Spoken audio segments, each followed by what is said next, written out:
এজন্য আমরা বাংলাদেশ খেলাফত মজলিস পিআর পদ্ধতিকে কেন্দ্র করে সৃষ্ট এই বিতর্ক নিরসনে জাতির জন্য কল্যাণকর যেই প্রস্তাবনা উপস্থাপন করেছি, বিএনপি, জামাতে ইসলামী সহ সকল রাজনৈতিক দলগুলোকে বাংলাদেশ খেলাফত মজলিসের উত্থাপিত ভারসাম্যপূর্ণ সেই নির্বাচনী প্রস্তাবনাকে বিবেচনায় নিয়ে সেটা কার্যকর করার আহ্বান জানাই। বাংলাদেশ খেলাফত মজলিস বলেছে, আজকে জাতীয় ঐক্যমত্য কমিশনে সকল রাজনৈতিক পক্ষগুলো একটি বিষয়ে ঐক্যমত পোষণ করেছে, সেটি হলো আগামীর বাংলাদেশে দ্বিকক্ষ বিশিষ্ট সংসদ গঠিত হবে।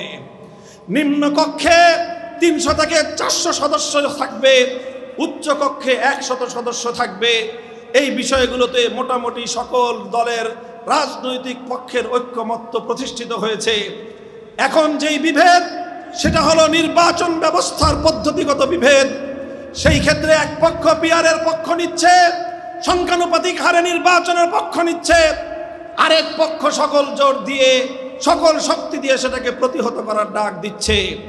ভ্রাতৃঘাতী এই হানাহানি বন্ধ করবার জন্য বাংলাদেশ খেলাফত মজলিস মনে করে যে উভয় পক্ষের ছাড় দিয়ে মাঝামাঝি একটি পন্থায় আসা, এটি হবে আগামীর বাংলাদেশের জন্য স্বার্থ রক্ষার একমাত্র পথ।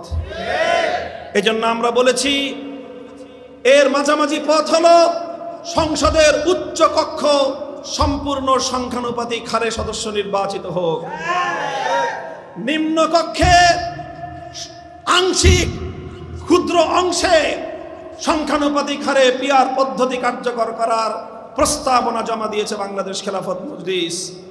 তার অর্থ হলো পিআর পদ্ধতির সংখ্যানুপাতিক হারে নির্বাচনের পদ্ধতির যেই সমালোচনাগুলো, যেই দুর্বলতাগুলো দেখানো হচ্ছে এবং প্রকৃত যেই দুর্বলতা রয়েছে, সেই দুর্বলতার সমস্যাগুলো সমাধান করবার জন্য আমরা মনে করি সরাসরি বর্তমান বাংলাদেশে যেমনিভাবে 300 আসনে সরাসরি জনগণের ভোটে সংসদ সদস্য নির্বাচিত হয়, এই চলমান পদ্ধতি বহাল থাকুক। অর্থাৎ 300 আসনে সর্বোচ্চ ভোট প্রাপ্ত ব্যক্তি বিজয়ী হিসেবে সংসদ সদস্য নির্বাচিত হবে। এরপরে 300 সদস্য নির্বাচিত হওয়ার পর শুরু হবে সংখ্যানুপাতিক হারের হিসাব। অর্থাৎ অংশগ্রহণকারী প্রতিদ্বন্দ্বী দলগুলোর ভোটের অনুপাত হিসাব করতে হবে। সংখ্যানুপাতিক হারে নির্বাচনে অংশগ্রহণকারী সকল প্রতিযোগী দলগুলো কে কোন দল কত পার্সেন্ট ভোট পেয়েছে সেই ভোটের অনুপাত হিসাব করা হবে। যারা যত অনুপাতে ভোট পেয়েছে হিসাব করতে হবে 300 আসনের মধ্যে নির্বাচিত সংসদ সদস্যদের মধ্যে আনুপাতিক হারে কোন দল কতটি সংসদীয় আসন লাভ করলো। যারা সর্বমোট প্রাপ্ত ভোটের অনুপাত অনুযায়ী সংসদ সদস্য ইতিমধ্যে পেয়ে গিয়েছে, তাদের নতুন করে আর কোনো আনুপাতিক হারের সংসদ আসন পাওয়ার সুযোগ থাকবে না। আর যারা তাদের প্রাপ্ত ভোটের অনুপাতে সমপরিমাণ সংসদ সদস্য নির্বাচিত সংসদ সদস্য পায়নি, তাদের সেই পরিমাণ প্রাপ্ত ভোটের অনুপাতে সংরক্ষিত আসনে সংসদ সদস্য পদ দিতে হবে। আমি একটি দৃষ্টান্তের মাধ্যমে আমি বিষয়টিকে আরো ক্লিয়ার এবং স্পষ্ট ভাষায় ব্যাখ্যা করছি। ধরে নিন 300 আসনে নির্বাচন হলো, একটি দল 300 আসনের মধ্যে 150টি অর্থাৎ 50% তারা সংসদ সদস্য আসনে বিজয়ী হলো। তাহলে তাদের সংসদ সদস্য হলো কতজন? 150 জন, অর্থাৎ 50%। এখন দেখতে হবে তাদের প্রাপ্ত ভোটের অনুপাত কত। তারা যদি কাস্টিং ভোট প্রাপ্ত ভোটের অনুপাত যদি হয় তাদের 50% বা তার চেয়ে কম, তাহলে বোঝা গেল তারা যেই অনুপাতের ভোট পেয়েছে সেই অনুপাতের প্রতিনিধিত্ব তাদের সংসদে নিশ্চিত হয়েছে। সুতরাং তাদের জন্য আর নতুন কোনো আসন এবং প্রতিনিধিত্বের প্রয়োজন নেই।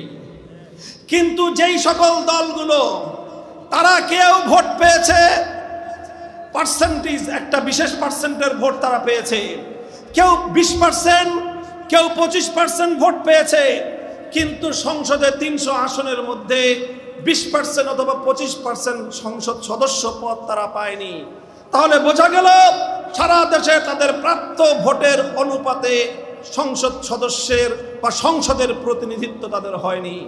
সুতরাং যেই পরিমাণ সংসদের অনুপাত, এই প্রতিনিধিত্ব তাদের অবশিষ্ট রয়েছে, সেই অবশিষ্ট সংসদের প্রতিনিধিত্ব তাদেরকে সংরক্ষিত আসন থেকে প্রদান করার মাধ্যমে তাদের প্রাপ্ত ভোটের প্রতিনিধিত্ব তাদেরকে প্রদান করতে হবে। সুতরাং কেউ যদি 10% ভোট পেয়ে থাকে, আর যদি সে 10 জন সংসদ সদস্য নির্বাচিত হয়ে থাকে তাহলে সংখ্যানুপাতিক হারে সে 30টি আসন পাওয়ার কথা, সে পেয়েছে 10টি আসন, তাহলে তাকে আরো 20টি আসনের প্রতিনিধিত্ব তাকে দিতে হবে, তাহলে তার প্রাপ্ত 10% ভোটের পূর্ণাঙ্গ প্রতিনিধিত্ব সংসদে হবে। আর কেউ যদি 30% ভোট পেয়ে থাকে, তাহলে তার সংসদে প্রতিনিধিত্ব থাকার কথা 90টি। যদি সে 90টি আসন না পেয়ে থাকে, তাহলে তাকে 90টি আসন পূরণ করার জন্য সংরক্ষিত আসন থেকে তাকে সংসদ সদস্য পদ দেওয়া হবে। এইভাবে বাংলাদেশে বর্তমানে চলমান নির্বাচন ব্যবস্থায় যে একটি ভয়ঙ্কর শুভঙ্করের ফাঁক রয়েছে। আপনারা বলবেন ভয়ঙ্কর শুভঙ্করের ফাঁক কি? আমি আজকের অডিয়েন্সকে লক্ষ্য করে বর্তমান চলমান নির্বাচন ব্যবস্থার সেই ভয়ঙ্কর শুভঙ্করের ফাঁকটি আমি আপনাদেরকে দেখিয়ে দিচ্ছি। বর্তমান এই চলমান নির্বাচন ব্যবস্থায় অধিকাংশ ভোটারদের, যারা ভোটাধিকার প্রয়োগ করে, তাদের অধিকাংশ ভোটারদের প্রতিনিধিত্ব সংসদে হয় না।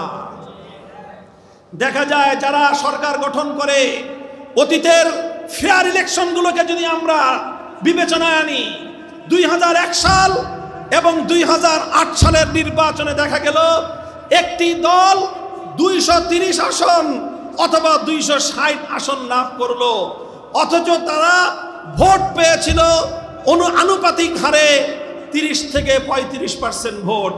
35%-এর ভোট পেয়ে তারা প্রায় 90% সিট দখল করে নিয়ে রাষ্ট্র পরিচালনা করলো, ফ্যাসিবাদকে জন্ম দিল। আর বাংলাদেশের 60 থেকে 65% মানুষ যারা ভোটাধিকার প্রয়োগ করলো, তাদের সেই ভোটাধিকারের কোনো প্রতিনিধিত্ব জাতীয় সংসদে থাকলো না। কাজেই এই শুভঙ্করের ফাঁক বন্ধ করবার জন্য বাংলাদেশ খেলাফত মজলিসের উত্থাপিত এই প্রস্তাবনার আলোকে যদি আগামী দিনে নিম্নকক্ষে আংশিক পিআর পদ্ধতি কার্যকর করা হয়, একদিকে পিআর পদ্ধতির দুর্বলতার দিকগুলো থেকেও রাষ্ট্র রক্ষা পাবে, আরেকদিকে গোটা বাংলাদেশের ভোটাধিকার প্রয়োগকারী সকল মানুষের ভোটের প্রতিনিধিত্ব জাতীয় সংসদে নিশ্চিত হবে। সংগ্রামী সাথী ও বন্ধুগণ, বাংলাদেশ খেলাফত মজলিস মনে করে বিবাদমান পক্ষগুলো একটু একটু ছাড় দিয়ে এই ফর্মুলায় যদি তারা চলে আসে, এই ফর্মুলা যদি তারা গ্রহণ করে, চলমান নির্বাচনকে কেন্দ্র করে বাংলাদেশ যুদ্ধান্ধী অবস্থার অবসান ঘটতে পারে। সংগ্রামী সাথী ও বন্ধুগণ, সেই সাথে আমরা বলতে চাই, এই যে সংস্কার কার্যক্রম শুরু হয়েছে, এর অর্থবহ একটা সংস্কার পরিচালনা করা ছাড়া, সংস্কার সাধন করা ছাড়া, নির্বাচন ব্যবস্থায় চলমান দুর্বৃত্তায়নের পথ বন্ধ করা ছাড়া বাংলাদেশে জাতীয় নির্বাচন অনুষ্ঠিত হলে সেটা আবার নতুন করে ফ্যাসিবাদের জন্ম দিবে। এজন্য আমরা নির্বাচন ব্যবস্থার আমূল সংস্কারের দাবি তুলেছি। সেই সঙ্গে আমরা সংবিধানে বাংলাদেশের সৃষ্টির পর থেকে আজ পর্যন্ত এবং বাংলাদেশের সৃষ্টির পেছনের প্রেক্ষাপটকে বিবেচনা করে সংবিধানের মূল নীতিগুলোকে পুনর্বিন্যাস করবার আহ্বান জানিয়েছি। সেই জায়গায় আমরা পরিষ্কার বলেছি, আল্লাহর উপর অবিচল আস্থা এবং বিশ্বাস আবার সংবিধানে ফিরিয়ে আনতে হবে। ধর্মনিরপেক্ষতা নামক ভারতীয় পচামাল আবার ভারতকে ফেরত দিতে হবে। 1972 সালে তৎকালীন ভারতের প্রধানমন্ত্রী শ্রীমতী ইন্দিরা গান্ধীর প্রেসক্রিপশন অনুযায়ী শেখ মুজিবুর রহমান সাহেব বাংলাদেশের সংবিধানের মৌল 4 নীতির মধ্যে ভারতীয় নীতিগুলোকে প্রতিস্থাপনের মধ্য দিয়ে বাংলাদেশের স্বাধীনতাকে ভারত মাতার চরণতলে তিনি বলি দিয়েছিলেন। তার খেসারত আজও পর্যন্ত বাংলাদেশের মানুষকে গুনতে হচ্ছে। 24-এর বিপ্লবের পর বাংলাদেশ আর কোনদিন ভারতীয় আধিপত্যবাদ মেনে নেবে না। ভারতীয় গোলামীর জিঞ্জির আর কোনদিন এদেশের মানুষের গলায় পড়তে দেওয়া হবে না।